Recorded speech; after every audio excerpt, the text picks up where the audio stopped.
অন্যায় তো স্বীকার করলাম। টাকা মনে করেন 500 টাকা নিলে 200 টাকা তো দোয়ান করে দেয়। কতদিন থেকে এই পেশা করেন? 3 মাস। আচ্ছা, আপনি কি সেম অবস্থা? কিছু বলবো না। হ্যাঁ, আপনি কয় মাস ধরে আছেন মূলত? নাই কয় বছর ধরে আছেন? নাই এখানে হ্যাঁ, কিছু বলবো না। আজকে নতুন আছেন? আজকে নতুন আছেন? আজকে ধরা খেলেন? জি হ্যাঁ, কেন কেন আসছেন? আজকে কেন আসছেন? এমনি হঠাৎ আসে। এমনি আসছেন আপনি? হ্যাঁ, আপনি কত টাকা করে নিতেন মূলত? জি সেবা সেবা করে কত টাকা না করে কোনো নিতেন? সেবা নাই। কোনো সেবা নিতেন না? আপনি শুধু টাকা নিতেন? জি না, তো কি করতেন? এখানে আসলাম, বাজারে আসলাম, তাই তুললো। মানে তার মানে কি ওরা ভুল করলো যে আপনি বাজার আসছেন, আপনি ওখান থেকে টাকা নিয়ে আসলো? জি হ্যাঁ, জি ও এর আগে কি করছিলেন?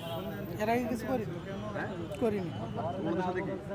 তাদের সাথে তো কোনো লেনদেন, তাদের সাথে কোনো লেনদেন নেই। কারণ আপনি কাউকে চিনেন না এখানে? না হ্যাঁ, এখানে লোকজন অনেকে বললো যে আপনাদেরকে সবাইকে চিনে, দালালি করেন এখানে দাঁড়া দাঁড়ায়।